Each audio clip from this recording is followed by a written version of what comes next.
Hello, ladies and gentlemen. Welcome back to the Saints broadcast. We have some NACL Open qualifiers, day 5. I mean, it's been an incredible tournament so far. The Saints have made it into the top 12. I am Theo, known as the Holy Juan, joined by Daniil, known as Betterson That's true. McGee. And That's true.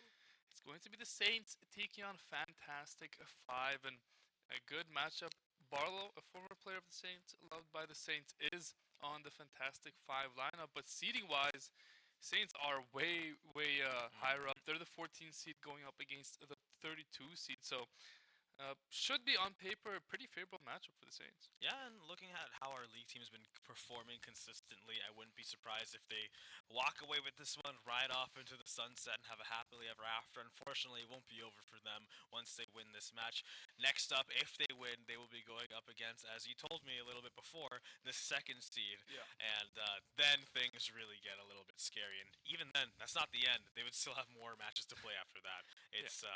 It's just not very easy to make it to the Challengers League, but of course that's what makes it exciting. You want Yeah. to have to be the best of the best qualifying for this league. Yeah, and the Saints played yesterday. They took on Ocean's Echo, which they beat 2-0, and then they played Slated 6. That was a bit of a closer series. That went all 3 games, but the Saints Ooh. did come out on top. So, I mean, they're where they want to be. They dropped to losers in their very first day Mm. to a lower seed. They got upset, but then they've made their run through the lower bracket, and now they put themselves in a position to make top 8 to get into a really high position. And if they win today, that's going to be the highest ranking the Saints have ever gotten in the OQ. So today's a really big game for them, and I think they're really prepared for the matchup today. Yeah, absolutely. And just to be able to qualify for this league again would mean so much for the players. And even if they don't, like you said, we're making history, getting as far as the Saints have ever gotten in their qualification run for NACL. And it's just funny that you mentioned the previous team they played against was this what Slated 6, and now we're playing against the Fantastic Fantastic 5. We're five. going to be playing like the Frowsy 4 or something after this. Who knows, right? I don't know. But it's also funny when we saw it was a Fantastic 5. I thought like that's ominous, like FF. Who knows if they're going to show up today? FF. Oh, I didn't even think about that. Well, shout out to Adrian for saying FF. I was like, what? It's like, oh god.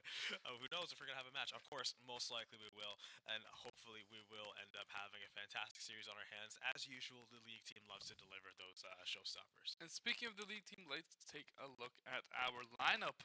We have Ricky up in the top lane. It's Proper now. a bit of an older picture. It's We have proper. Maddie in the jungle, Flocon in the mid lane, Lig and Miracle down in the bot Oh. lane. So same roster. Ricky moved into the starting spot about a month ago and has done a great job up there. And Back in action. they like to play around their bot lane. They center heavily around Lig and Miracle, and I feel like if Lig can get on some carry champs and they can get them ahead, that's the recipe for victory here for the Saints. Yeah, and like I said, Ricky moving back into the starting position where he's used to be, where he's comfortable. But the rest of the team, I think that the dynamic that this team has, it's so healthy for building just an environment for growth, an environment for improvement. I feel like they all kind of get together at least well enough to be able to provide the feedback for each other, be able to adjust game plans as necessary, and not let their personalities conflict. I think all their personalities mesh together in a way that allows them to have a smooth and consistent performance where conflicts aren't going to be arising and preventing them from focusing on their goals. Yeah, absolutely. I was talking to Alonso before the game. He was just doing some draft perk. He always Hmm. asks, "Yo, I asked all these players like, hey, you want to pick this here? You want to pick this here? How do you feel about this, that? So I don't everyone, care. I don't care. no, that's not really what we get. Everyone voices their opinion, which is important, especially in League of Legends draft phase. You Yeah, gotta know what you want to play as a team. You gotta center your comp. especially in Fearless. Exactly, especially in Fearless. This is Fearless, so you only get to pick the same champion one time. So a lot of different drafts cooked up. It's gonna be interesting to see what the Saints really do, especially in this game one, where I think they really should go all out, pick their best characters, and try and take the first one. Yeah, I think so. Momentum is always a huge factor when it comes to any kind of competition, especially League of Legends, where the games can take either 10 minutes, it can take 60. You want to make sure that however that first game goes is going to be going your way because it's going to affect your mood, it's going to affect your mentality for the rest of the series, and you don't want to start making mistakes because they start to add up in League of Legends very fast. Absolutely. Speaking of the series, we have the draft ready, so Let's let's go. get right into this one. The Saints are going to be on blue side. Fantastic Five are going to be on the red side. And Barlow on support on Fantastic Five. He knows some of these Saints players, but he's probably Hmm. not too familiar with Flowcon, Lig, and Miracle as he wasn't here when they were around. He knows Ricky and Maddie though, so the bans might be focused on some certain players here as we see Varus, Karma, Zyra ban, Fantastic Five ban out, Skarner, Corky, and Nunu, and it's gonna be the Saints slamming that Olaf first. Fantastic Five gonna answer with the Ambessa and the Sejuani, and then it's going to be the Volibear picked up here for Maddie, and a Flocon gonna go for the Syndra. I mean, this is an interesting pick so far throughout the board. Yeah, and we're seeing how the draft laid out here. Victor being the mid laner for the Fantastic Five. I'm just realizing now their logo is the five gum logo in a cape, sunglasses, very classy stuff all around. And then the rest of the bends that played out here, it's going to be the Poppy. Wouldn't be surprised. We're seeing Silas for Fantastic Five. They were looking to probably start banning out the supports. Or actually, here it can be the Talia ban. I guess that's a solid jungler, mid laner type of deal. But as we are getting Baron roaring in pride as the draft continued throughout the day. We're seeing the Cho'Gath. Where would that Cho'Gath Ash, go? it's just like I guess he misclicked there in the hero selection. It would be really funny seeing that. I mean, wasn't that a thing for a while? I mean, you could play Cho'Gath mid or top right now. He's Mm, very probably the strongest character if you know how to play around it. So, mm. I mean, the Saints don't play Cho'Gath. I wouldn't be surprised to see it come out from Fantastic Five though in the future games. Yeah, no, Miracle on the Renata Glask, Enchanter. Oh, Barlow as well. Looks like Miracle not gonna get to play his preferred playstyle on the first one, but with the Renata Glask, I feel like that's probably the one that fits him the most in terms of Enchanter gameplay. Very high impact disables, as well as very high impact abilities all around him, especially pairing that with Lig and how aggressive he likes to be with the Callista. You can really catch people out and really start making some surprising plays, punishing people who are out of position. I feel like if this Sajani goes for any suboptimal initiations or does anything without second triple guessing, we're not going to see the Sajani be able to last very long in these team fights with this Leg and Miracle combination. Yeah, you would think so. I mean, there's not a lot of DPS here for the Saints with Callista Syndra. Bursts a I lot, mean, yeah. yeah, they have a lot of burst. They have a lot of one-shot potential. But in these longer extended team fights, the Victor and Ashe, they're just gonna get a lot more value. So it's gonna be important for the Saints to get ahead early because I feel like if Fantastic Five, if they get time to scale up a little bit, it's gonna be dangerous. But I love the pick from Ricky on the Olaf. He's going to be the big name in this game. Either he's going to run through this Ashe Victor with no problems, or he's going to die before he gets all of his damage off. So it's going to be important for the Saints, I think, to get Ricky pretty far ahead here. Flocon, I mean, he'll do his thing in mid lane. He'll get a Hmm. lot of CS. He'll be really fed on the Syndra. He'll do a lot of damage. So, knowing that your mid laner can do that, you can play around either bot or top. It's going to be interesting to see what Maddie picks. I mean, definitely expecting Maddie to be near the bot side of the map, Yeah. but I wouldn't be surprised if they look for some top dives. Well, Volibear level 6, you can dive the Ambessa pretty easily. I think so. And another factor of the draft I didn't really consider is Barlow being on that Lulu almost said Lucy. I was like, who's Lucy? Lulu. Lucio. With with the Gigantify, or what is it? Bigify? Something. Gigantify. It makes You're people close big. enough, bro. Yeah, Close enough. it's going to be really good in combination with that Sejuani. You always like to see that follow up off of a good initiation, just doubling down on that, just stunning everybody nearby, making that Sejuani a little bit more beefy, and allow her to just get basically more follow up and be more of a threat in these team fights. Maybe kind of canceling out a little bit of that threat that's going to be presented by Lig and Miracle with that bottom side duo. But again, I feel like we're going to see a lot of not burden, but I feel like Ricky is definitely going to be shouldering a lot of weight in this game. I feel like that bottom duo not going to be very self-sufficient until we're starting to hit that mid game. I think they're going to be relying on these initiations from Ricky a lot. Maddie with the follow-up too.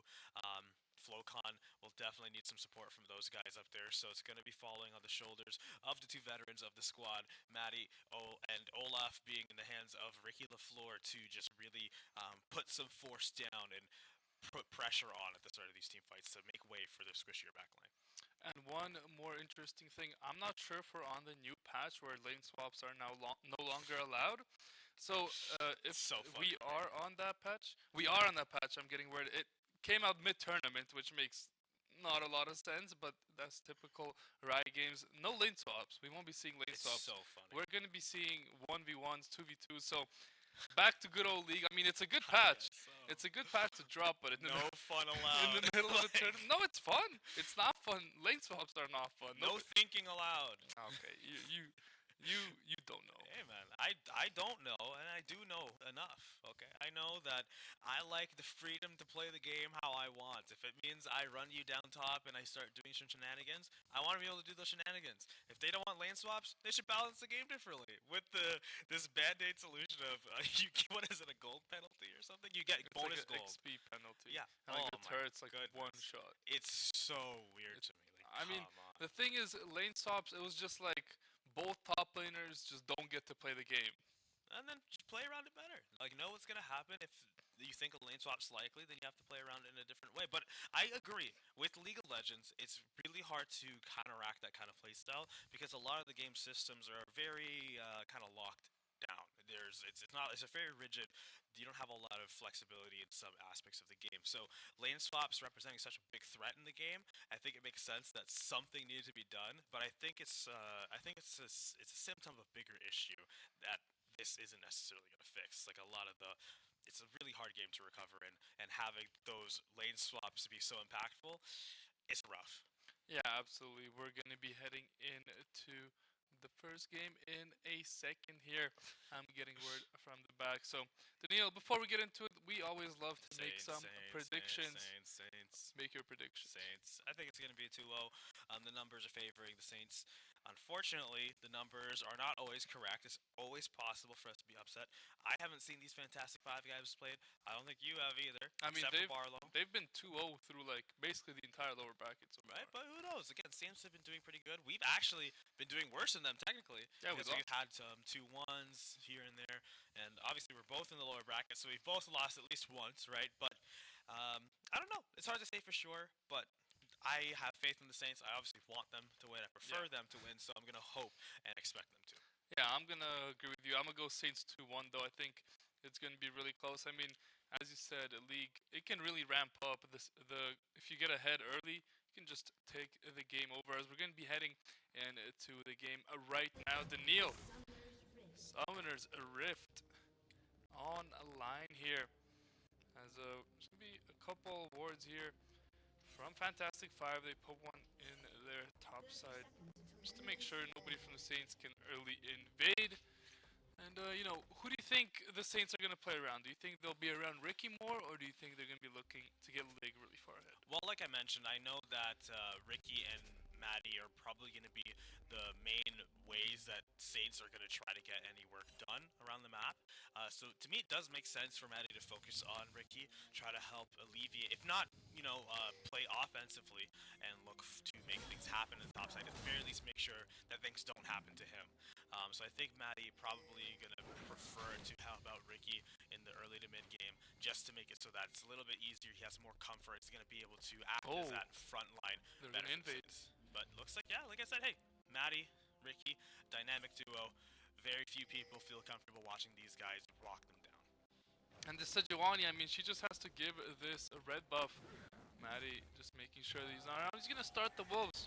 So Saints, again, unconventional. They're gonna invade the enemy jungle and flip the map here. Let's see how much they can get off this. Is Maddie's clear fast enough to the point where he can get some of his own bot camps? Looks like he's gonna take the entire top side here, as the Sejuani isn't even gonna contest. And I think Saints, they're gonna be very happy. Good scouting here from the team to get them a nice little early game advantage. I wonder when we're gonna see the anti-invade patch where you get gold and No, we penalty can't do for that. running in the We jungle. can't have of the that one. enemy, We right? can't have that one. I don't know. Again, it's like I feel like these kinds of interactions are what makes these games special. Invasions and lane swaps, these kinds of things are very interesting. League of Legends, though, again, it's a little scary. It's a little harder to really work around, especially the lane swaps. So it makes sense something had to be done. Maybe the way it was done is a little weird to me, but Maddie is going to get run down here by Colthrow as maybe getting revenge for the Raptors. Yeah, he got the reset. Nice. Perfect. And the Lulu's hovering here, so Maddie just needs to win this smite, but he doesn't have smite, so it's going to be free camp here for the Sejuani. Maddie, though, is able to defend his red buff, which is really, really important here. He's going to have triple buffs here if he just full clears.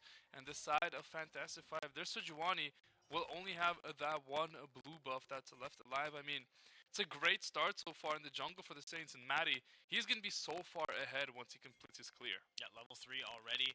We still see the Sejuani on the side of Fantastic 5, level 2 still. Just clearing out that blue buff like you mentioned, and this is probably going to be one of those things that has ripple effects for the rest of the game.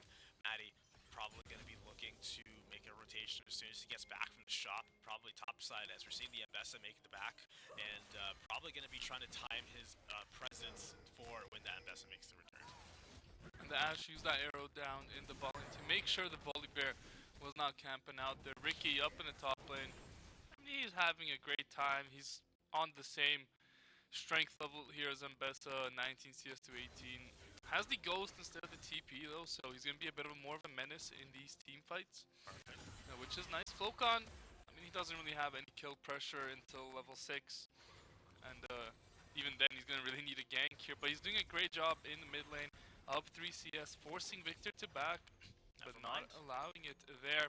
Flocon just trying to get this wave in. Maddie moving over, the Sejuani moving over. Everybody on the map realizing these mid laners are duking it out. Maddie gonna go for stealing them again, but he needs to do this quickly. The Sejuani, she's right here. Maddie should have smite and should be able to get this one. I don't know if he did though. I'm not too sure. I don't. Yeah, he didn't. I don't know how he didn't get that. He saw the ward. He saw the Sejuani, but it was at like 600 for about a second before he smited in first blood in the bot lane. Lig and Miracle trying to do too much down here, as Miracle will survive, but still. First kill to Ash here. It's a good start for Fantastic 5. And, you know, for that smite discussion, just wrapped up, I think Maddie didn't care whether or not he got that. Hey, he's still a level up. Well, not anymore. Now levels are tied. Maybe no, he wanted that significantly. Because on second spawn, it gives you more XP. True. That was the second time it respawned. It gives you significantly more XP than on the first time you clear it. Gotcha. So it would have been very good for him to get that one. Well, maybe he wants to be nice. Just give Colter a chance to get back in the game. Ricky, though, doesn't want to give Geiger a chance to make something happen here. Miracle going to be helpless in defending those Raptors. We're going to see Victor making his way over as Maddie starts coming to the bottom side of the jungle here, looking to help out. He goes into the empty Raptor camp, despaired, distraught at the loss of his camp. As now he's going to be meandering here in the mid lane, coming back from the shop with one item in hand, and looking to try to make an effective play somewhere on the map.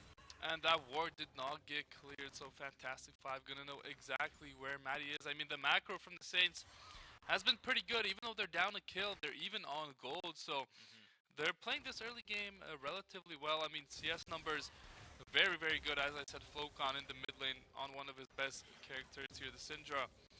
Up 10 CS in a pretty even matchup, just a farming lane. Clearly out-farming his opponent, but Ambessa gonna be on the roam here. Flocon has to be careful. He gets caught up by that. I think he has to flash away. No, he doesn't. He just pushes the Ambessa away. That's Ambessa ult burned. Ricky should be able to just get that top wave in, and Ambessa's gonna miss a wave and lose her ultimate for this, as Flocon kind of single-handedly giving the Saints a lot of pressure to work with now. These grubs do get started up. Ricky, though, I don't think he wants to look for the 1v2, but he definitely could. He's going to try and run down this Mbessa. The Ghost is popped, the Flash is popped, the Ultimate's popped by Ricky. Now he could run over to these Grubs. This Flocon is going to find a kill on the Victor. And now Maddie going to move over to the Grubs as well. So Giovanni has to be careful in here. No She spot gets on either. all three, however, quickly. I think if Ricky just ran there immediately instead of trying to chase the Mbessa, would have been a bit of a better play, but didn't realize that the Sejuani was on those Grubs, and it's fantastic 5. Even though they lose a kill mid lane, they pick up the first 3 Grubs. Yeah, very well done. And again, at the very least, Maddie trading out, getting the Dragon in the meantime. Ocean Drake, however, but still, value is value, and the Saints are going to get that one. Maybe going to start trying to favor the Dragons for the rest of the game. Void Grubs, at the very least, I know the Saints really like having those, so I wouldn't be surprised to see if they just really posture up and get ready for the next spawn of those Void Grubs. So it's not going to be completely one-sided, at least. Both teams are going to have some of those Grubs to work with, and maybe again, maybe if they just completely concede the Grubs, I think they might try to turn things around by building up an early game advantage and then trying to end early with the Rift Herald. That's only if they can continue this snowball that they just started to accumulate. 1-1 now instead of the 0-1 just a few minutes ago. But can they carry this forward, turn this into something? Because right now, it looks like probably the not, ultimate. especially with this initiation coming down from the bottom side. Fantastic 5, they're doing so well. Lig gonna just Oh miss that my ultimate slightly, and it's gonna be all they need. The Gigantify gonna go out. Lig fighting on his last legs, and they're going to go down here. Miracle on his last HP, gonna fall. Another double kill for the bot side here. And Flocon gonna go down to Victor in mid lane. I do not know. I've seen it so many times now with Miracle and Lig. The Renata just does not hit onto these immobile characters. Lulu has no flash there. You throw the Renata, the Lulu there, guaranteed kill. Then you can maybe pick up the Ashe. So just a mechanical misplay again from Miracle and Lig, and now they're really putting their team very far behind. This Ashe has a Yuntal, and the Saints have a huge problem as Saints getting completely slaughtered in this 2v2 in the bot lane. Ricky up in the top lane, looking good, up a little bit on CS. He's still going to be a menace, but right now, Fantastic 5 in a great spot in this early game. And you know what? Obviously, it's not good for these Saints to be dying here, but it just goes in line with what I was saying the focus of this game might be. Just focusing on, as long as Ricky is not having a bad game, he's 0-0-0, and if Ricky's not having a bad game, he's having a good one. If Ricky's having a bad game, he's having an okay one. He's a very play with what you got type of player, and he's getting really decent stuff right now. And here comes the invade, the Saints taking control of Fantastic 5's jungle.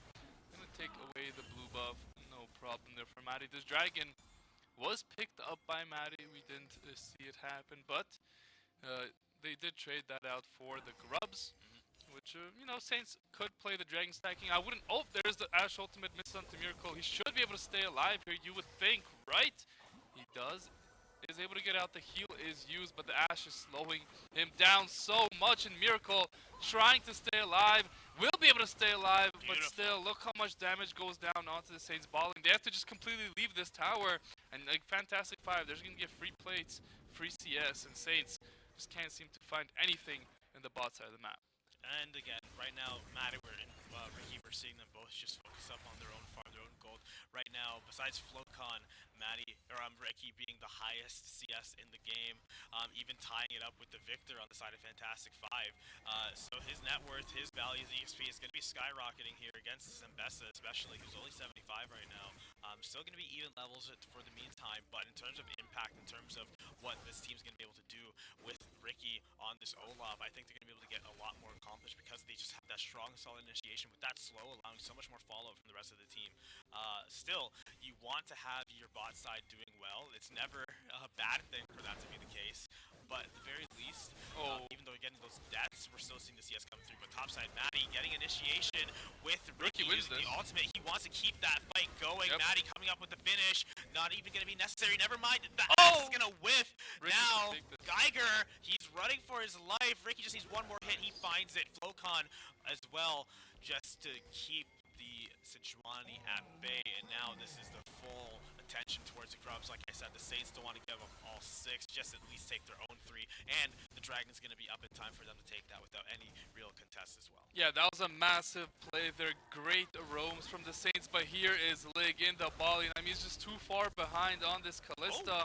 He will try and use both his summoners, but all for nothing. He's gonna go down. Miracle is not there in time to help him out. And bot gap is big right now. Fantastic 5. Just doing whatever they want near this bot side of the map. But thankfully for the Saints, Ricky is pretty far ahead. He's kind of the main character who's going to be able to slow down the ball lane here for a side of Fantastic 5. And I mean, I'm not too sure why the Saints opted to go for this Renata and Callista lane into the Ashe Lulu, but nice shutdown there. Goes over to Flocon, another amazing roam. That's exactly who you want your gold on. Exactly. I mean, the only 2 carries really left in this game are the Syndra and the Olaf, as the Callista is just way too far behind to have any agency. And this is the biggest cope in the world, but I also think it's true. I think they're fine with that. Flocon was always going to be the enforcer behind Ricky in the first place. You're not going to rely on your Callista for early to mid-game initiations to blow people up. She really is high value. Again, she can do it, she can do well, but I don't think that's their game plan. I think they do just want to have that solid initiation with Ricky, with Maddie, and Flocon to just blow people up. There's no consistent DPS, like you said, so they're going to go all in on the burst, and I think Sejuani is the perfect example of that. Syndra is going to be the perfect example of that. And with that follow-up, it's going to be huge. And we're seeing the team fight breaking out Ricky's around here. the bottom side. He is. This is going to be his debut for this game. Maddie as well in the area. Actually, no, Ricky's top side. But he's coming. I think he's taking red buff, actually. He's chilling. Ricky nowhere to be found. Like he said, he has no TP, so it's going to fall on the rest of the Saints. Flocon making his way down, however. Maddie, both of these jungle... Actually, no, Maddie has no smite, at least for a few more seconds. But they don't know that. Exactly, so this is going to be threatening regardless. Ricky's still not coming over. Ashe Arrow is going to find its way. We're going to get Miracle picked up, but the initiation on the backline is going to be huge. A huge knockup as well. Geiger going crazy on the backline, getting 1 and then 2 legs shortly after. He's going to be alive with just that great health, but going to go down regardless. Going to give up the Dragon Cloud Drake. Probably not one of the Dragons you want to be giving up if you have to give any of them. And Saints not going to be able to find any value out of that. Again, their bot side facing the brunt of the downsides here. Yeah, I'm not too sure what the Saints were thinking, if I'm being honest. They don't have a TP on their top laner. Ricky definitely communicated to his team that, hey guys, Ambessa has teleport, I don't, I'm staying topside. Maybe we just give the Dragon, we got the 3 grubs, we don't need to contest this one, no point of giving over 2 more kills. But the Saints, they just go in 4v5, they don't have the Renata ultimate. I mean, I'm just not sure why they would want to fight that. It doesn't make sense, and I'm sure after the game they'll talk about it. Say, hey guys, when we give objectives, we don't need to just force a fight 45 against a team that's as strong as Fantastic 5. Giving them these tiny advantages, giving them 2 kills when they absolutely shouldn't get them, it's just, there's no point to it. Your Callista is now 0-4-0, who's supposed to be kind of your main damage source here. It's just not a good look for the Saints, and it's a mistake that shouldn't be happening at this point in the tournament. Now the issue that I think the Saints are going to be having isn't that their teammates are weak. It's now that Fantastic 5 is a little too strong to be dealing with. Even if it was all part of their game plan for Ricky, Flocon, Maddie, they dive this. Enforcers, they have no choice, really. This is going to be huge. They can't pass this up. It's going to be a huge kill. Don't give the third. Nice. Get that initiation. Ultimate now. Maddie just shredding him down, getting that kill. It's going to go on to him. Spreading some of that gold, spreading some of that love. But we're getting to the bottom side, making the initiation. Wait, Ricky kills everybody here. Ricky wants more. He wants the blood, but a huge knockup is going to find him. Orgy. Ricky LaFleur underneath some trouble, but he's going to have the ultimate to be life stealing. Huge amount. Barlow running for his life. Nobody going to fall here, but the Saints with a nice show of force. Even Lig here getting on some of the action. I was going to say, hopefully he's just chilling bot side farming or chilling somewhere, but he got in here, throwing those spears onto the Sejuani, making her look like a pincushion. And now we're getting some flashbacks from the lane swap, but Lig, he's walking up a little bit too far, forces out the Ambessa ultimate, though. That is not a bad there, so stays alive. I mean, I don't know if you noticed there, Daniil. Ricky was on low HP, but he has the Ravenous Hydra. Yeah. And he heals so much health from the minion wave. I don't think you understand how much he actually heals. As Lig sees the Sejuani on the ward, has to back up Saints. Still 4-manning top, and you see Ricky coming out of base. He's going to sprint to top lane as well. Doesn't have any summoners left on this Olaf, so it's going to be a little bit harder to team fight here. But Saints, they're coming back into this game after a bit of a shaky early game. Rift Herald spawning up now, and I think this is going to be the real momentum shifter here for either of these teams, as none of them have found. Oh, actually, no, one tower found on the bottom side. This Rift Herald could be the Saints' opportunity to start opening up the map, especially that mid lane. I imagine without Rift Herald, this could be really hard for them to find that mid tower anytime soon, and it does open up a lot of the map in terms of rotations and comfortability going through and start invading the jungle more, getting some vision up in high value places. So I would love to see the Saints try to pursue that one, but Ricky made some trouble, forced to use that CC immunity as he's running for his life. With a little bit of life, a little bit HP. Oh! Crash arrow finds him, puts him down. 1-1-1 is the Olaf That's a now. kill. Flocon wants to get the No, kill. it's Not gonna have enough damage, not quite yet. Victor trying to threaten the Flocon by the right side in the river. The Saints are now getting caught out of position. The big Renata ult. Big Renata ult. Berserk is getting forced. Victor so low HP. Maddie forced to use the ultimate on the counter initiation. Geiger full of spears, but both teams just gonna back off, lick their wounds, and prevent any more damage from being done. Fantastic Five are content with what they got. They got Ricky, highest value target besides Flocon on the side of the Saints right now.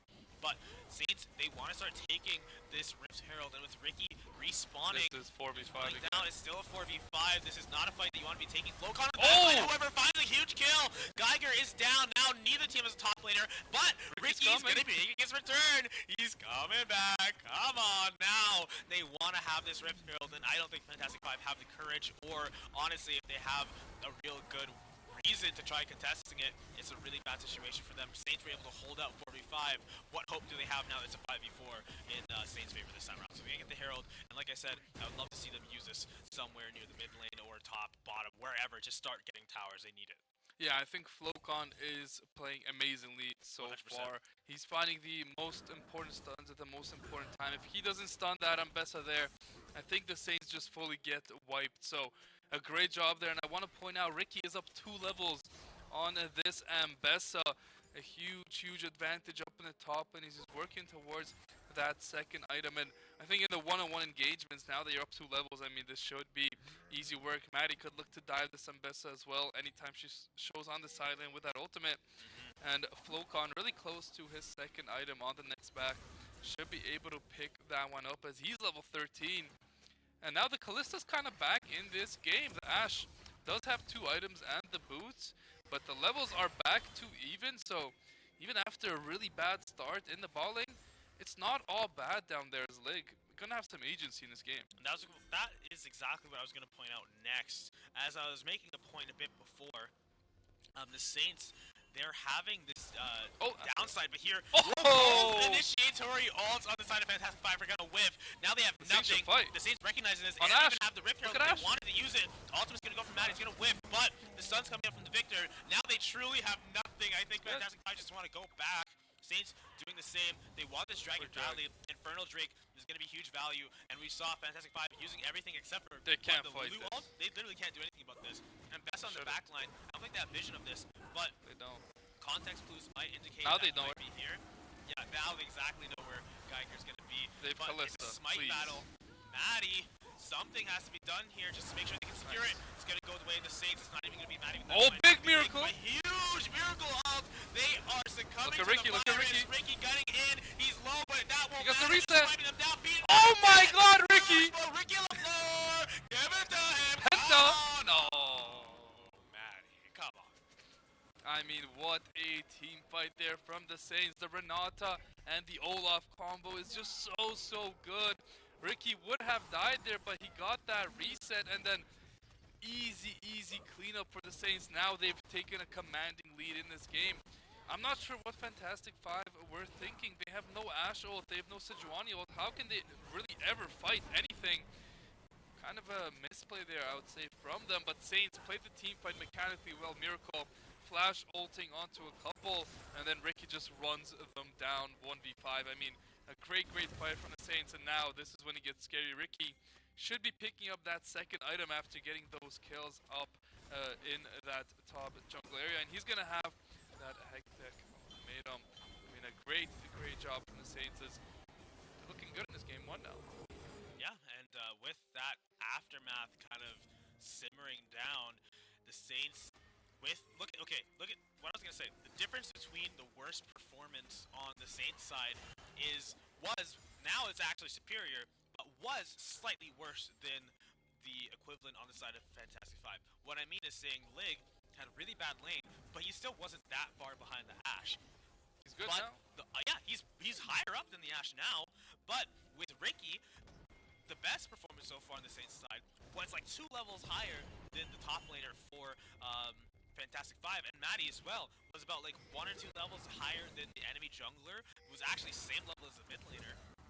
So now they're able to use the overwhelming advantage they had on their high impact champions to make sure that the game for those lower impact, weaker champions that were struggling in the early game is going to be able to go well. Ricky kind of getting caught out here. I don't think he really cares, and why would he? He's basically unkillable. And the Saints with the good dragon buffs, I still think they have the Rift Herald in the back pocket of Maddie. Don't remember seeing him use it. Yeah, he has it. Yeah. Yeah, and they took the mid tower without it, so I think they'll be able to take the tier 2 pretty easily. They should definitely look for a side tier 2, get a lot of gold. Those are worth the most. So, would not be surprised to see the Saints maybe overload either top or bot side with this Rift Herald, try and force a turret here. And I don't think Fantastic Five. I mean, they have a pick composition, but against an Olaf, you need that burst damage. You need to just be able to one-shot him, and they don't have that at this point in the game. With a Renata, I don't see how Fantastic Five can really kill this Olaf. So the team composition here from the Saints at this point in the game is definitely really, really good. And you can see they're loading up on Ricky here near the bot lane. They might try and rift here as well. The Ashe vision comes through. They know Miracle's here, but Ricky, he doesn't really care. He's just gonna walk at this tower and get a couple hits in. Might like to get a trade in with the Mbessa. Not the best trade. The Rift Herald though is gonna get spawned up here in the side? Yeah, bot side of the map, sorry. And this should be a free turret for the Saints. They're 5-manning here. Victor's sitting in top lane, but Flocon gonna find a pick onto the Lulu with that ultimate. And now the Saints, off of the back of that pick, they should look for this tier 2. I'm definitely expecting Maddie to ult this turret with the Rift Herald. And I'm expecting Ricky to just run them down. Fantastic Five have no option but to give this tier 2 and play for a cross out of the map. Yeah, not real much they can do, especially when Maddie is really solid on them. Like that air hoverboarding on the volley bear, real extra style points. This is ultimately the most Victor can do right now, just taking the rest of the farm on the map. Look at the Rift. Saints, what a huge Come taking on. it down. Beautiful. Are they even going to be able to kill it? He's out of there. No way. No way he hits tier 2 He's top. going to be able to crash into the top tower as He's well. ganking Victor. No way, dude. He's ganking Victor. He can't. There's no way. There's no way this works. Oh, he teleported away. I mean, the Victor waste teleport. I guess so. Good. Yeah. Recall wouldn't have worked. So No. I think he recognized that he saw the Rift Herald running off the side of the map on the mid lane. He's like, wait, he's coming towards me. And he had to TP out. Think about it. From a single Rift Herald, they get a kill, they get a tier 2 top, they get a tier 2 mid, and they get Victor teleport. I mean, that's probably the most value I've ever seen from a Rift Herald. A great, great job there. And now the third dragon spawning in under a minute. Baron coming up as well. Yeah, Baron coming up. I think it's Infernal Soul here. I mean, Saints right now have everything going in their favor. 2 items on all their carries. And Did they take the Otacon as well? Wadacon, I don't believe that they took it just yet. I don't think we saw them take it. Oh, I mean, I see that icon up there on next to like the dragons. Something like that. I thought. I'm sick. I mean, they might have had it. We didn't see it on the screen. I mean, it would be surprising if they were able to take the Otacon without us catching it. But there's a lot of action on the map. In the mid lane, this Ashe has to be careful, has no flash.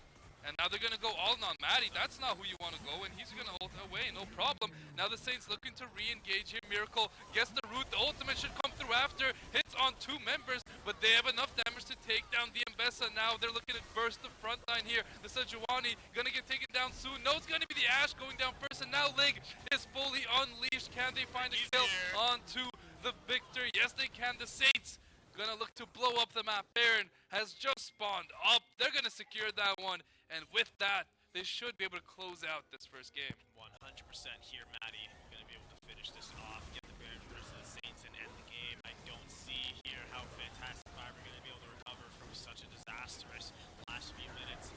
All the objectives going this way of the Saints. They have the Fire Dragons already in their back pocket.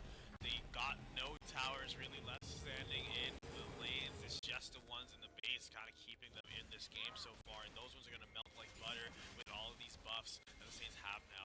After they all back, get their items, and make their way down the mid lane. This looks to be the GG push that the Saints are trying to make right now, and Fantastic Five have to find something within themselves to finish this without, or up to stop the push from coming and ending this game. And looking at it, honestly, it's not too bad. Looking at the net worth difference, at least, it's just around like like like 8K down. It's really bad, but it's not like it's not as bad as we've seen. It's insurmountable, I would say. It feels insurmountable. I would say it's insurmountable because of the characters that the Saints have. This Olaf, how can he die? This Maddie on this Holy Bear, how can he die? Counterpoint. What if he's not there? Well, they are. Look. Well, I'm saying, he might go take a trip to the bottom side for a little bit, like he did before. He could get bored. He's got a small attention span. No, Ricky is the last person to do that. I mean, maybe someone else on the Saints would do something like that, but I wonder who. I don't know who. But Ricky, he's kind of poised. He kind of plays the map really good with a macro here. As they catch the Ashe here, great job there by Miracle. A huge pick for the Saints, and now they can look to keep pushing to the base. Victor, the only real damage left here for Fantastic Five. If the Saints can find the kill on the Victor here, they should be able to close the game out. They're going to get at least an inhibitor here as they look to finish off the game. They get mid inhibitor as well. They could move top lane, but they don't really have a wave. See how they decide to play. The Syndra stun going to come through. Doesn't find him much. They're looking to engage here. Maddie just toying with them. The Saints don't have too much long range damage here. It's hard for them to take down these turrets. As they get 2 inhibs, they're going to back up. I mean, Saints should be in no rush to finish this game. They can back up, they can take a tier 3 bot, they can take that inhib, they can play for the soul. I think that's the best play call here for the Saints. Don't rush it, don't overforce anything, and give Fantastic Five a chance to get back into this game as we have a... And what I tell you, short attention span. He had enough. He's bored. He had to go do something else, maybe just fix up a shoelace or something, and play with his yo-yo. I don't know what he's doing, but he's not in the game right now. Yeah, I mean, honestly, I don't know what the pause is for. We'll know probably Tech relatively issues soon. usually. We'll probably be back in very, very soon as League of Legends. Quick game to restart, reconnect, should be no problem. But this game 1, I mean, it looked rough for the Saints. Might as well start breaking it down, like how it's basically over. Yeah. I mean, we basically just said how the game's gonna end. They're gonna look to get this soul in just as soon as it spawns. I believe. I don't think they should go into the base just yet. No, there's no point. Fantastic Five. I mean, they can't take any team fights here. If the Saints want to take a fight, they could at any time. And I don't know how much Fantastic Five can do about it here. So, it's on us now. It looked like the game was going back in. But again, there's no point in even looking at the game anymore. The Saints have it. You're saying that they shouldn't rush the base because they shouldn't make any risks. But I thought you were saying it was insurmountable. It is, unless you do something that makes it mountable. Does that make any sense? You give them grapple hooks. Yeah, you give them something to latch onto. Help them climb. You don't want to do that if you're the Saints. And I think Maddie's serving up a nice pair of cleats right now where he's sitting. You think so? Let's see what Maddie gets done here on the Ambessa. Doesn't find the stun. As this Victor, I mean, he's going to be able to clear out these waves, but the Dragon spawning in under a minute, and Fantastic Five, they cannot walk in here. And if they want to all sit here near the top side, Saints will happily accept this. Top wave going to be pushed in, mid wave going to be pushed in, and someone has to answer on the other side of the map. And when they do, when the Saints have numbers, that's when they're going to push. Look at that damage from Flocon, half HP on the Ambessa. Now they're going to look to go, but Ricky, he's going to pop that ultimate, run through everybody into the back line. Another ultimate goes into a couple, but Ricky going a little bit too deep. His team's not with him. He's still able to stay alive, and now the Saints have a bunch of DPS right behind him. Sejuani should be first to fall, but no, it's actually a good fight for Fantastic Five still. Ambessa gets killed off first, and they just have no damage here, Fantastic Five, as Ricky's gonna flash in. Look at the damage coming out there. He's on 1 HP, but can they get the reset on the Lulu? No, Ricky's gonna fall for the second time this game, but the rest of Fantastic Five fall as well. It's a great finish to a good game, and Saints gonna take a 1-0 lead in the series. Yeah, finishing this game off at exactly 30 minutes, 6 seconds. And the Saints take game 1 of Fantastic Five. You see how happy Maddie is skipping and jumping right there in top of the burning, decaying Nexus. But again, I feel like we were pretty right. We're pretty accurate accurate about how we saw that draft Yeah. working out for the Saints. Probably we weren't expecting for the bottom side to go as bad as it did for the Saints, but ultimately they were able to recover using their stronger champions. And if we take a look at some of the highlights from that game, we can see exactly some of the key moments that really helped the Saints turn that into what that game ended up being. That first real problem starting out for the bottom side, whiffing that You ultimate. can't whiff that. it's, You can't whiff it's that. unwhippable, and they whiffed it regardless. And now we see that Gigantify just really wrecking the backside here. Saints just getting rolled after some poor mechanical decisions. That was a 2-level deficit at that point in the Yeah. game.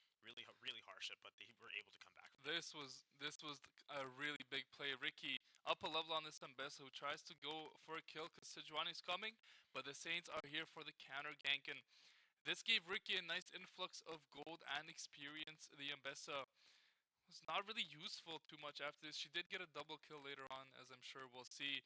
And while that play was going on, Lig getting a little bit too greedy, walking up to the wave just to lose both his summoners and die. That's again, that shouldn't happen. Shouldn't happen at all. Just give up the wave, let the turret go, because you don't get anything from that play. But in return, Flocon does rotate over to the ball lane because Fantastic Five themselves got too greedy. They wanted to get that turret, which they did not need to do on that wave, and that gave Syndra an influx of gold. Finally here, good, not good team fighting. This is the Mbessa TP. This is what I was talking about. Yeah. Easy double kill for them as Ricky.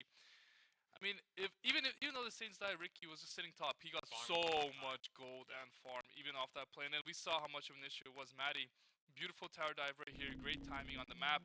Victor wasted flash for absolutely no reason. Also shouldn't flash there. You can't survive that. After Maddie Qs you die. And then Ricky looked like he was gonna die here. Look at his healing on the minion wave. Yeah, he flashes into the minions just to heal up, and he just takes no damage. Great job there by Ricky. And then from this point on, felt like the Saints really had a foot in this one. Flocon, Ricky, and Maddie were just controlling the map. And Miracle finding a lot of big ultimates on the Renata.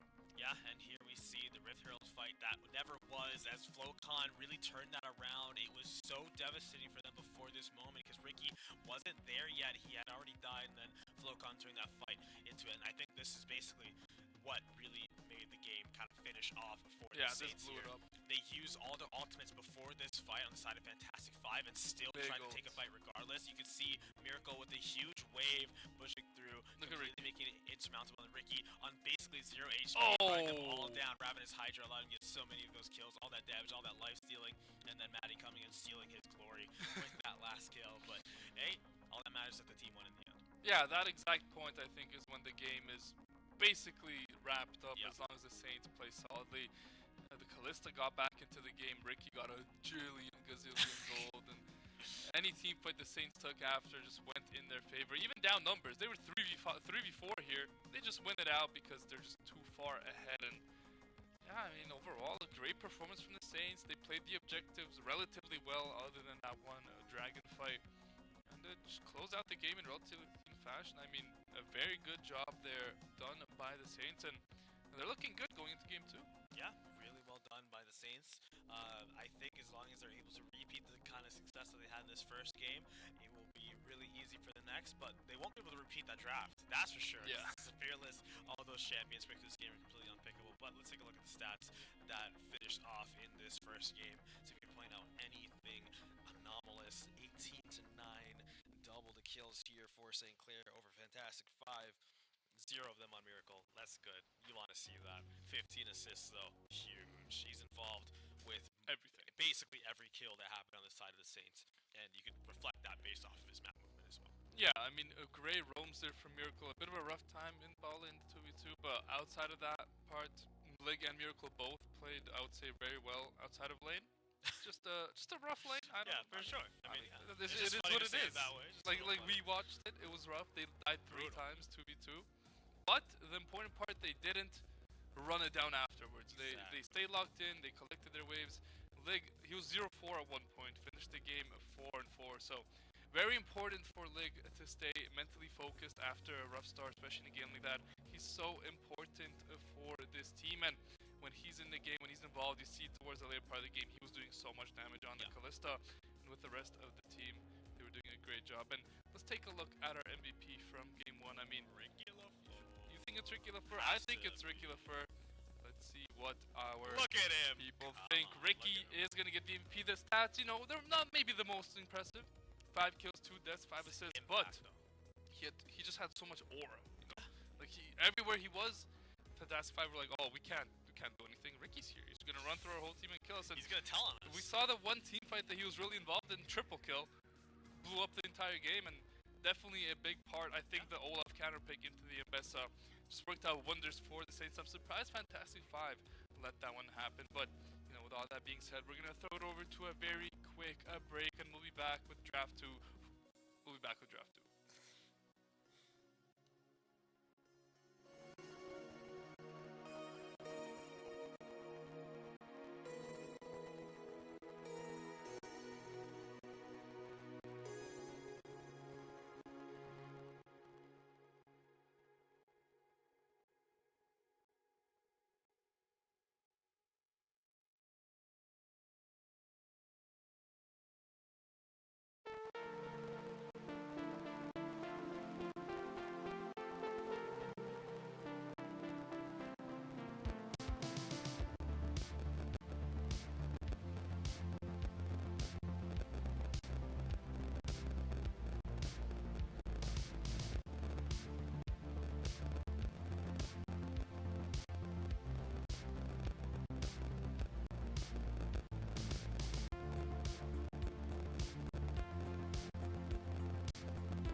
Hello, ladies and gentlemen. Welcome back. It was a very short break because both the teams are excited to get into the second match of the day. Draft 2 going to be getting underway in just a second. Daniil, how are you feeling after the first game for the Saints? I'm feeling good, feeling confident. I feel like they were comfortable in their execution. I feel like they did everything the way that they were planning. Maybe not the bot side, but that Lulu being the last pick was basically perfectly illustrated to make it so that the bot lane would go the way of Fantastic Five. But now we're seeing the next draft here, starting off with the Ezreal Nautilus. I think Lig and Miracle, like, guys, come on. Losing's boring. Let us win the lane this time around. But first pick is going to be Lucian for Fantastic Five. Not there for some reason, but that is the first pick for Fantastic Five. Yeah, Lucian Nami. Lucian Nami, like staple ball lane. Used to be known as the strongest ball lane like a year or two ago, but still a very solid ball lane, a very kill heavy ball lane. Does so much damage, but is very volatile. You either win hard or you lose hard. It doesn't go either or. And then it's gonna be Maddie picking up Lilia, his signature character. I like this pick from the Saints, but Fantastic Five gonna answer with a very strong answer with the Maokai in the second round of bans. They don't want to play against any of Ricky's strong champions anymore. They ban out the Darius and the Aatrox. The Saints, they're gonna ban out the Jace and the Cho'Gath. So it's gonna be interesting. What characters do we see up in the top in Cassante? Obviously, is gonna get picked up. But I remember what Ricky does talking about Garen. Garen, Hey, Garen. Yeah. I like that. I like that for him. It gives him that, for lack of a better term, it gives him that presence, that aura of importance, of target me or die. It's not the most damaging. It's not the tankiest. It's not the this. It's not the most that. It's a well-rounded all-rounder that puts a threat on anybody who is too low HP or too foolish to challenge Demasia's finest warrior. Yeah, I was talking to them before the game. The Saints were getting ready for the draft, and I was talking to Alonso as well, and they were like, "Oh, what are we picking to Cassante?" And me and Ricky, we were like, "Yeah, Garen's OP," cool. and he's like, "All right, Garen it is." And then Hui picked up our blue 5 here for the Saints. Hui, just a great control mage, and this Hui is going to be huge in this game. Azir. I mean, I don't know how much I like this Azir, if I'm being honest, because I really don't personally. like you don't like it because you think it's good or you think it's not good. I think it's not good. Me too. I think, like, the Azir as a champion is whatever. I feel like Azir as a champion is like pretty. Azir's eh. good, I but feel like he's eh. no, you need to be in the right. Like Azir is good against tanks. Saints have one tank. Like Garen's an assassin. Lilia's more tanky than Garen. Garen is going full damage. Like that's his build, full movement speed, full damage. So yeah, I mean I like this comp from the Saints. I think they definitely out drastic Fantastic Five. Garen, if he gets to 2 items, he's gonna run at this Lucian, one shot him, and then the Saints just gonna have free pickings. Lig on the Ezreal, one of his better characters as well. Miracle on his Nautilus. I think that is probably one of his like 2 most played characters, maybe that behind Rel. Saints on full comfort here, and we haven't seen Flocon on the Hui much, but he's just very good on control mages. I think any control mage in his hands is definitely an upside for the Saints. For me, the reason I'm not a big fan of the Azir play is I feel like he does what a lot of other mid laners do, Like, but they do it just better than him. Like, think about it. Who's Azir gonna really ult this game? Nobody. Ezreal? He'll run away. Nautilus? Congrats, man. Like, Garen, you don't want to ult Garen into your team? That's what I'm saying. Like who are you ulting? Like, I guess Hui, but she's gonna be literally East Africa. Like, you can't get to her. Even with, like, the rest of his kit. Who's he gonna be spearing? Yeah. No, like nobody. No, like, but there's like like he hits one spear and then the guy's out of range. only really Nautilus. Like Nautilus will be the only one getting hit by the Azir. counter pick the Nautilus. Let's go. I mean, I'm gonna be honest. We're flaming the Azir now, obviously. I'm not flaming. I just don't see the value. Like I see the value in every other pick. Yeah. I see the value in the Lucian Nami's good. I see the value in the Cassante. I see the value in whoever else they picked. Okay, but with the Azir, I just don't. I don't understand. I don't understand a lot about the game. Okay, I'm an old head. I'm an unk, and I've moved on to greener pastures. But still, I just don't. I don't see it. No, I agree with you. Obviously, it's easier to say things before seeing them. Maybe this Azir pick is he's the best Azir in the world. Faker, he's higher than Faker. It's possible, but I mean, this is a Fantastic Five's last hope. They have to win this game, otherwise they're out of the tournament. And they have to throw everything that they've planned at the wall. They can't save their secret picks. They can't save nothing. They need to go all in or all out. Yeah. And that's what they're doing. I mean, if that's comfort for him, maybe he's a Azir main. Maybe that's his best character. I don't hate the pick. Playing comfort in a series like this definitely works. We saw what the Olaf did last game for Ricky. So maybe he's just really good on the Azir. Maybe he's gonna get really far ahead. But from the way Flocon's playing, I wouldn't say that. Flocon is just farming really well. He's just chilling in the mid lane. We're gonna see that this game. This Hui will easily have a lot of CS on par, if not more, than the Azir. And I think the Hui will just be a little bit more useful. Yeah, and I think when it comes to, like, again, these MOBA games where you're playing with your back against the wall, final tournament chance, a lot of your, like, preparatory stuff and your strats kind of go out the window. Hey, we had an experience recently playing in a tournament We where did. we were just like the frustrating part and the thing that I wish I could only go back and change is if I was gonna lose, I wanted to lose on my character. I didn't get to lose on my character. I Yeah. lost on some other guy I've never played before. I feel like these guys are in a similar position where they might lose, they might win, but they want to go on their own terms, doing the best that they know they're capable of individually. Strats go out the window and just click to play. I remember now it's the Maokai. Yeah, Maokai for it the is jungle, Maokai. which again I see the value in it. Maokai, But is he? I don't know. Maokai is good. He's good. He has 2 CC ability, no, 3 CC abilities Like a to be million. fair. Doesn't he have 10?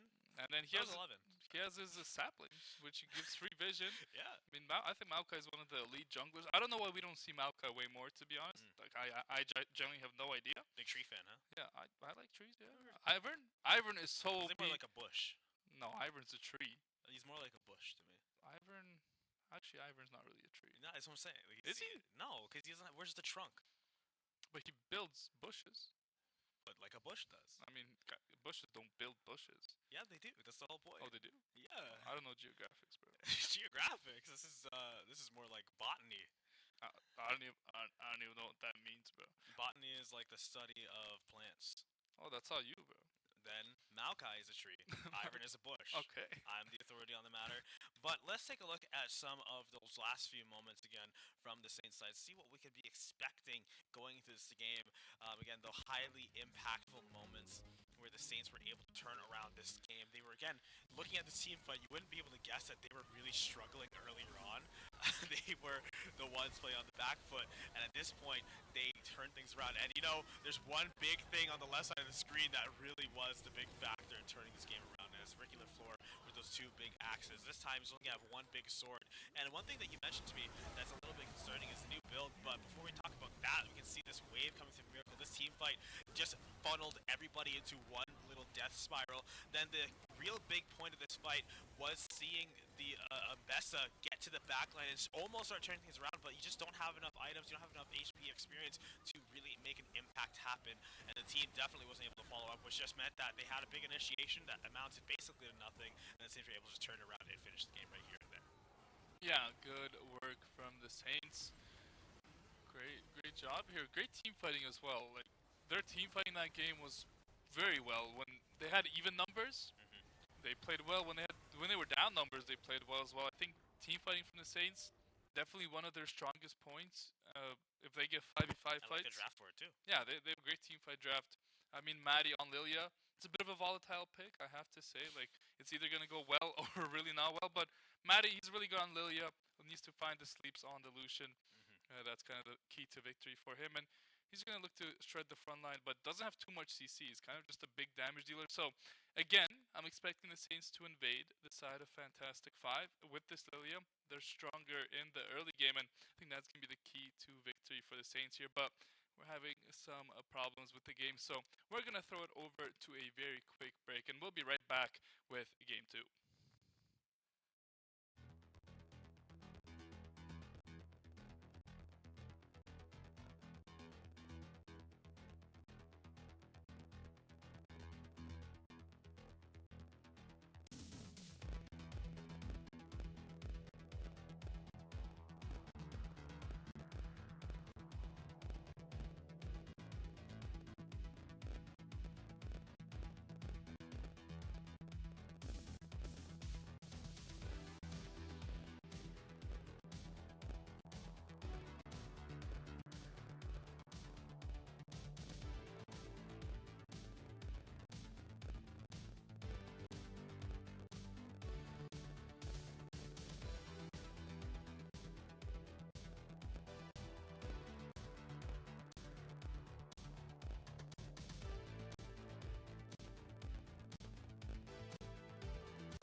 Ladies and gentlemen, game two is on the horizon as we are going to get started here. St. Clair taking on Fantastic Five here, and it's going to be Saints on series point, looking to move on and play the two seed in the next round, which would be a massive. Daniil, what are you seeing on the screen? I'm seeing a really interesting lineup here, and I want to see how the Saints are going to play. We're seeing Ricky with the Ignite on the Oh, Garrett. And this is that's a what is it? What's wrong with that's it? a modness. It's madness, as you Yeah. say. I see. Okay, I want you to tell me. You said that Garen is going to be an assassin. To Yeah. me, in my unk mind, this makes no sense. Please explain to me this new-fangled, new generational build for Garen. Yeah, we're gonna see Stride Breaker, Phantom Dancer, and then maybe IE Death Stance, something along those lines.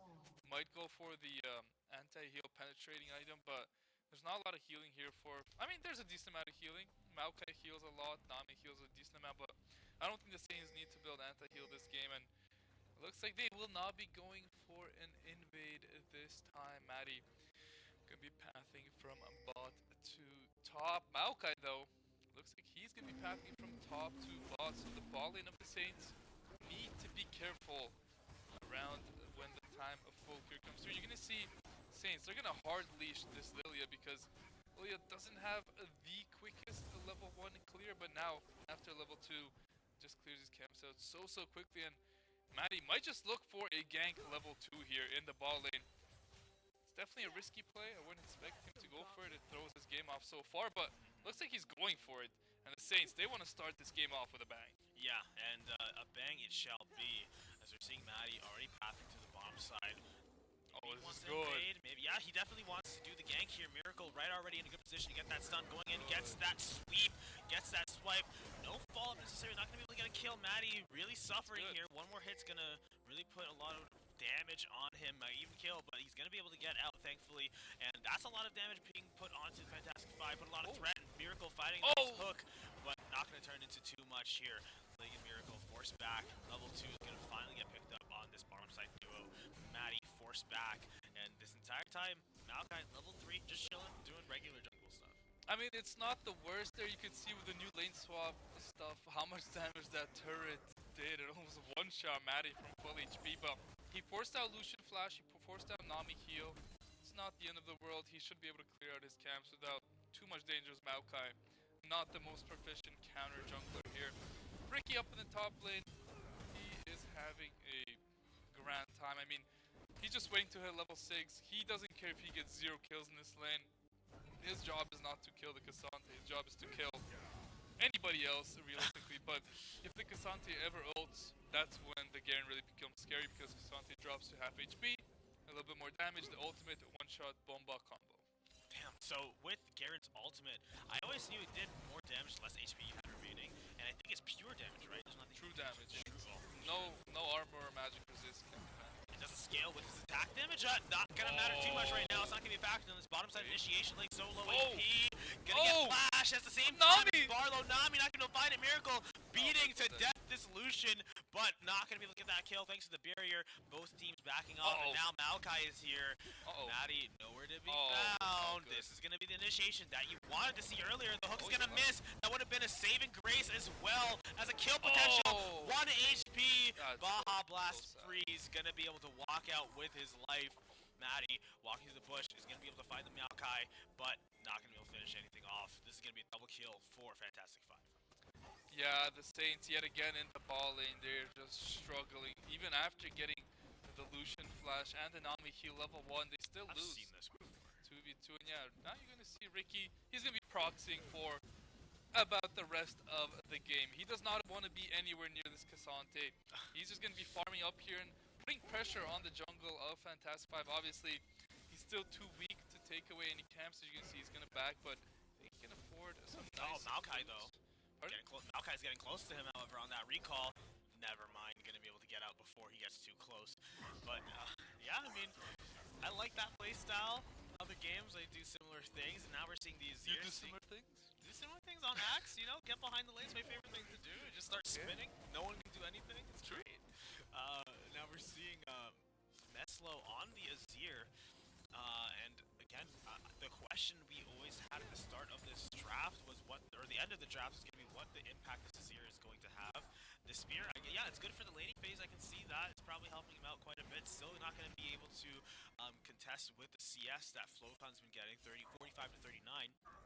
But nobody's died in this lane yet, and I don't foresee anyone dying.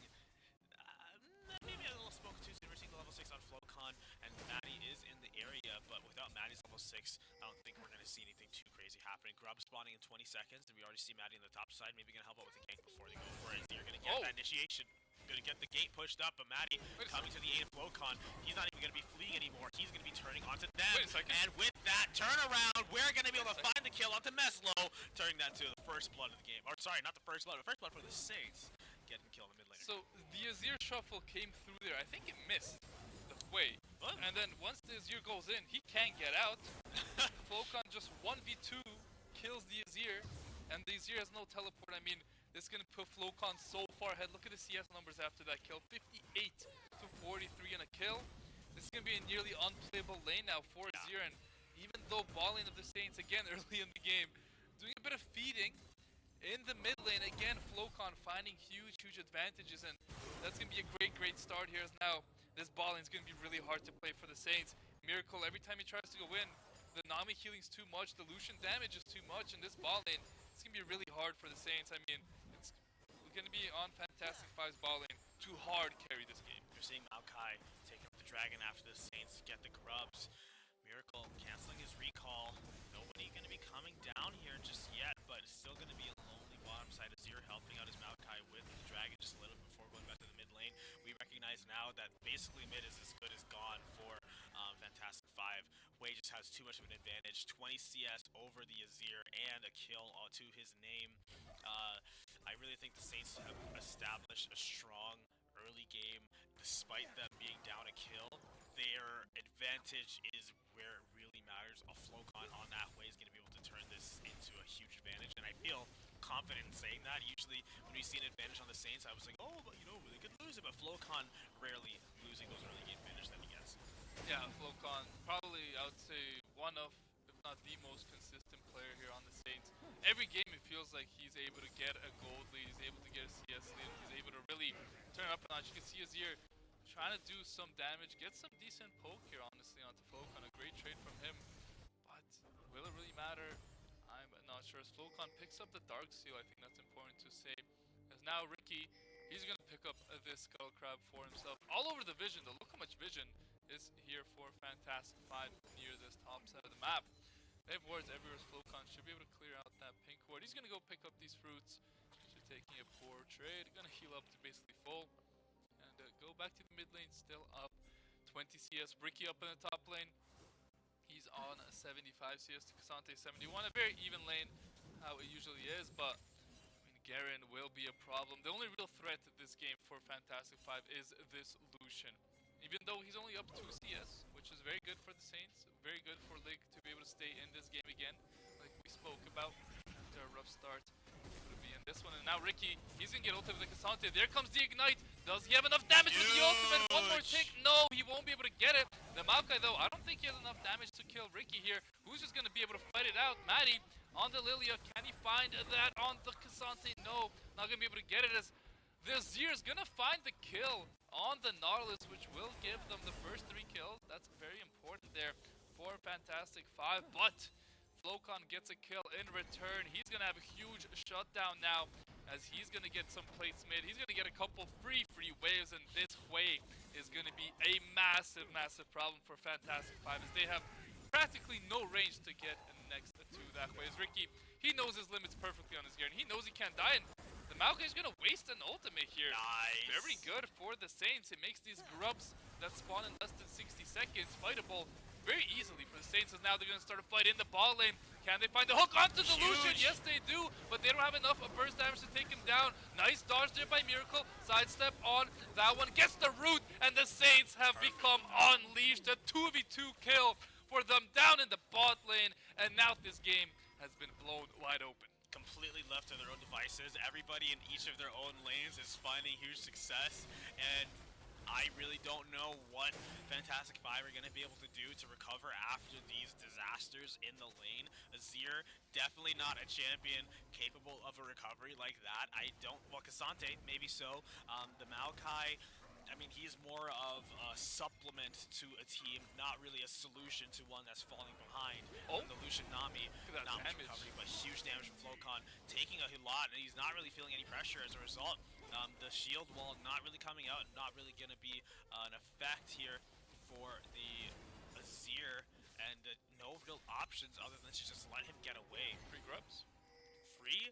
as free can be. The Saints are going to get all 6 grubs this game.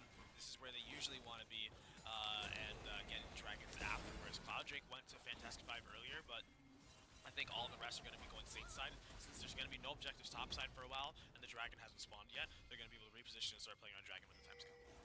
Absolutely correct there. Now Saints might look for another play in the ball lane. Denami forced to flash. A great angle there by Miracle. St. Clair are clicking on all cylinders. They're only up 1.5k gold, but that lead is way bigger than you think. The gold is on the right people here. The Ezreal has 2 kills. The Hui has 2 kills. Nami has a kill for the side of Fantastic 5, and Maokai has 1 kill as well. Those are characters you don't really want with the gold. They don't need it. Exactly. There's a big trade up in the top lane. Ricky forced to flash, but Cassante uses ult. But Ricky has Ignite here. This Cassante face checks here. Could be a solo kill here for Ricky. With Ignite and ult, I mean, this Cassante has to be careful. I think Ricky could get level 10 off this wave. Yes, he does, knows his level up timers. Now he just waits for that E. I think the solo kill might come through here. He has that Ignite. No, the Cassante will get out in time, though. Ricky not going to push his limits too hard. Very interesting to me how the game has developed now that the only real viable assassin you're seeing is Garen. And he's doing a great job so far. And Infernal Drake is going to be the spawn for the Saints. They're already in position to take it. I hate to say it, Theo, but this is looking pretty over, especially with that kill right there. Yeah, I mean, I agree with you. It's only a 2k gold lead, but mid lane's unplayable for this Azir. Literally, you can't walk up. Now this Maokai gonna try and walk up. Saints, they're just doing whatever they want. Lig, though, is very low on mana, so a solo kill comes out for Ricky. Gonna make the Cassante miss a cannon, but a shutdown goes to Cassante. Good amount of damage going to the tower as well. Saints gonna be able to just take this dragon free of charge. Way, Flocon, that duo of intertwined souls gonna be able to take that first tower in the mid lane. They do have to be a little cautious. Okay. Miracle, never mind, gonna completely whiff the Nami ultimate. But now the Maokai ultimate gonna be able to initiate back, but again, they're only able to find Miracle as a result. They have Flocon coming down. They don't have much left they can do in the tank. Lig also low on mana. Maddie is here with that rolling ball. Flocon as well. They might be able to get that caught off, at least be able to find Barlow, and that's going to be a trade for supports here. I mean, it's not bad for the Saints at all. Ricky covers mid lane in the meantime. Gonna go over to that top lane relatively soon. The Saints have a dragon on their hands. They have the first turret down. I mean, all things are going Saints' favor. It'll be hard for them to throw this one away, and I think Flocon definitely the most valuable player so far in this map. I mean, we expected it before the game started. We said, wow, the Azir pick, we don't know how good it's going to be, and for the side of Fantastic 5, it's looking very dire right now. Their tournament lives on the line. They're going to need a miracle to come back into this.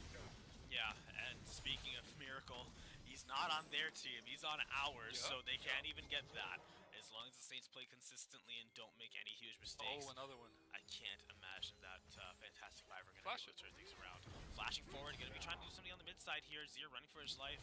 RNG, Ricky LaFleur turning things around onto this Cassante as well. We're going to see the Zir able to escape with his life barely here as the Saints try to get something done on him. We're going to see the Riptail spawning up very soon. And that would be another huge momentum swinger for the Saints.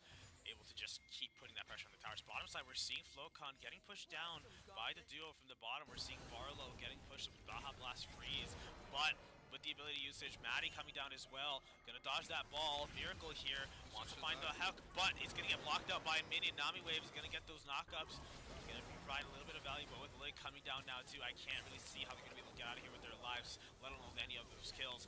Both of them are gonna fall, and so is this tower, as the rest of the Saints have made their presence known. And Ricky is still doing his thing, playing perfectly. I have a recommendation for Look at him, look how fast he is. Like this, and he's really just not even engaging with the Cassante, just taking the CS in front of him. Not fearful. Cassante's missing minions. Just to do what exactly? To die here. I think the Ignite might come through here from RNG. Let's see if it's gonna come out. Ignite with the Q. Oh my goodness, Ricky gets the solo kill, and also Azir dies. Malka dies. Fantastic 5 are not looking so fantastic after all. The Saints completely slaughtering them here in this game 2, and you know, still impressive for Fantastic 5 as a 32 seed, making it to Yeah. top 12. 100%. I mean, that is amazing performance from them. But Barlow, our former player, even though he does lose, he's probably going to be cheering on the Saints after this series. They're going to Come be on. going up against the number 2 seed. As the game's not complete over yet, but let's keep it honest here, Daniil. It's over.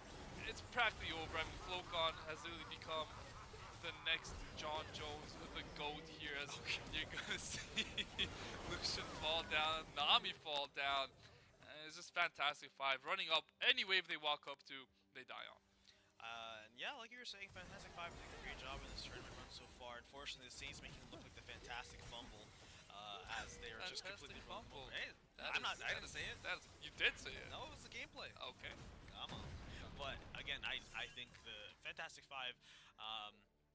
Hopefully, they're not too upset with their performance here. The Saints have definitely been on a real hot streak, and I think this draft was just really the cherry on top. I think the Saints were able to play comfort champions that really also heavily play into the side of Fantastic Five.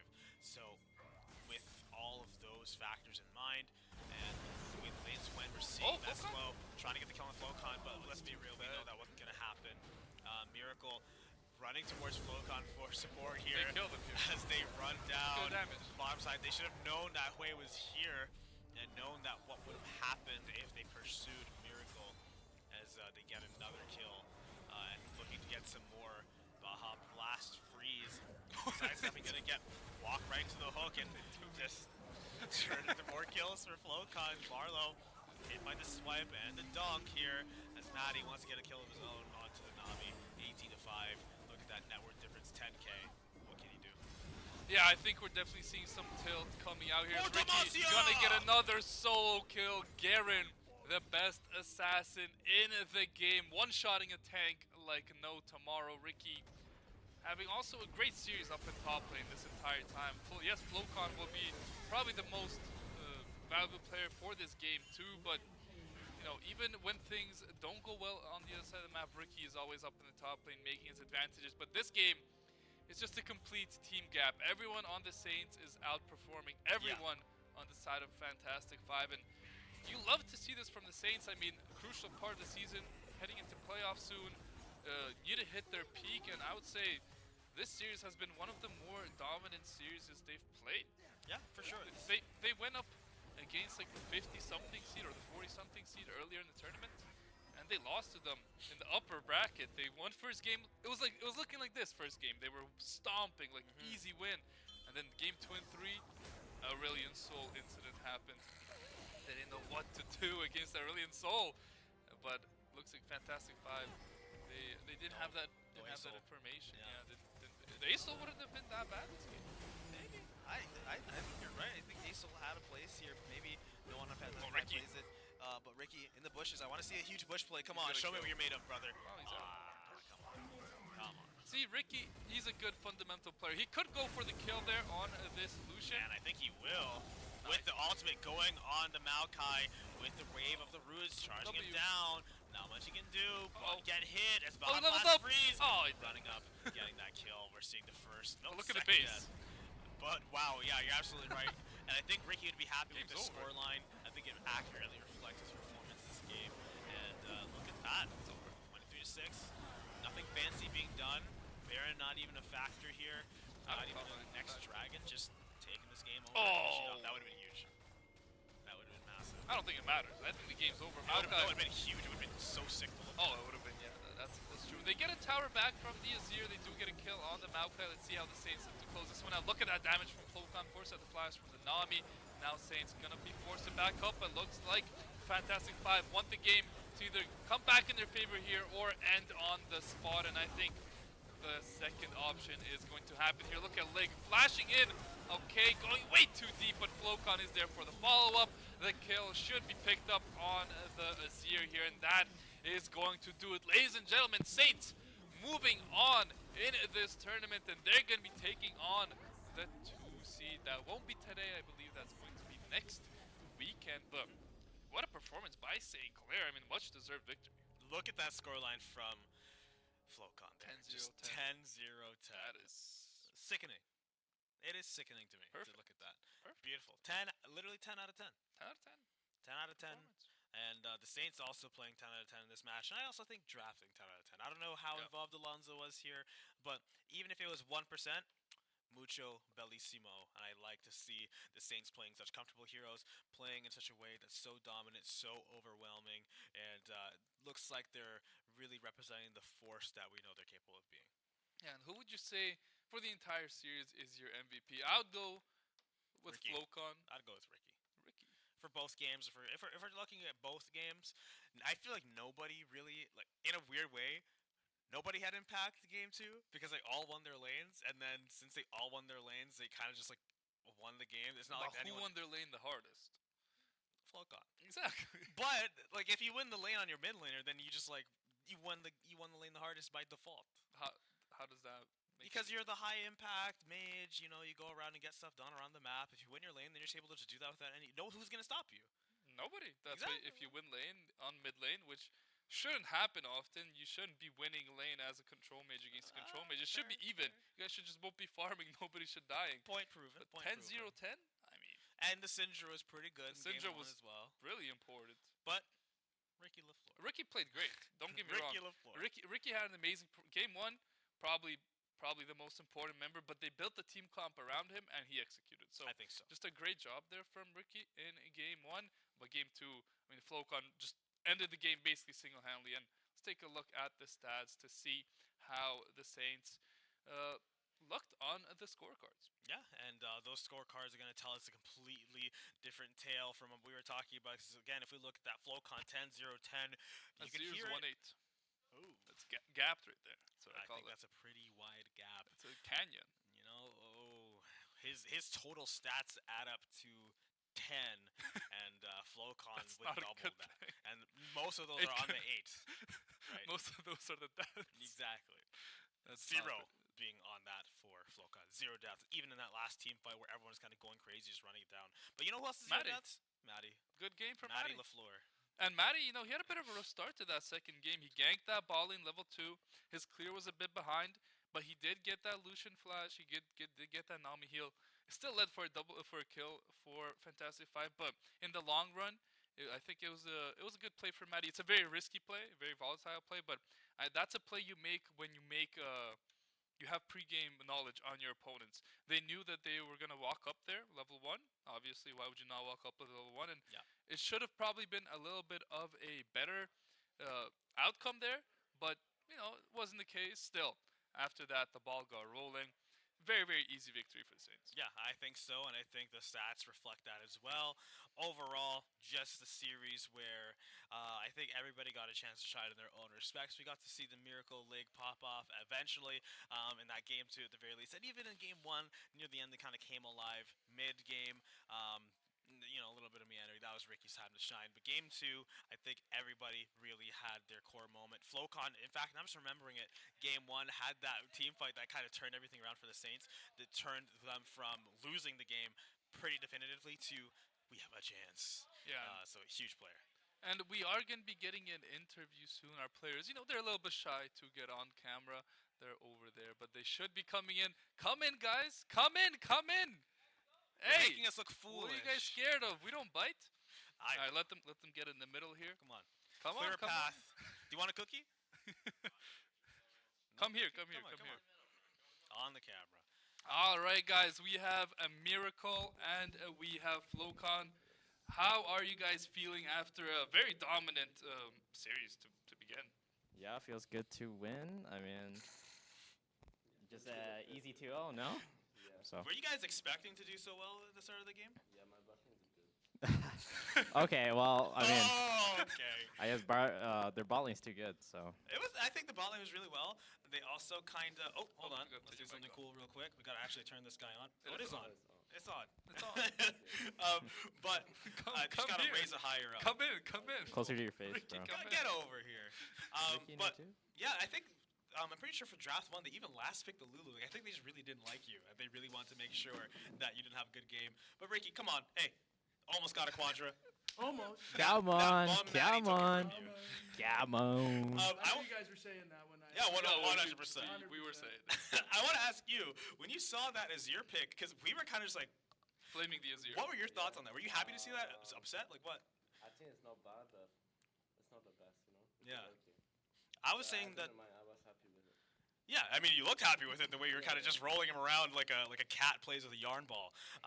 But speaking of being a cat playing around with a yarn ball, you kind of got tossed around the bottom side game one. And again, I'm not blaming you for it. They kind of drafted around, but what was your guys' like kind of discussions on how to recover that? Because we thought with the Olaf pick, especially with the Volley Bear, you guys wanted to kind of play around your top and junglers. Was that kind of the game plan going in? Were you guys Yeah, okay I with that? mean, our goal was to just to get Ricky ahead, and I know that League loves to fight. So as soon as he starts dying a little bit and we can no longer fight, it looks like I'm turning to my big man in the top lane. Yes, and the big man, he really stepped up. We saw you doing some shenanigans, Ricky, especially in that game too with that Garen.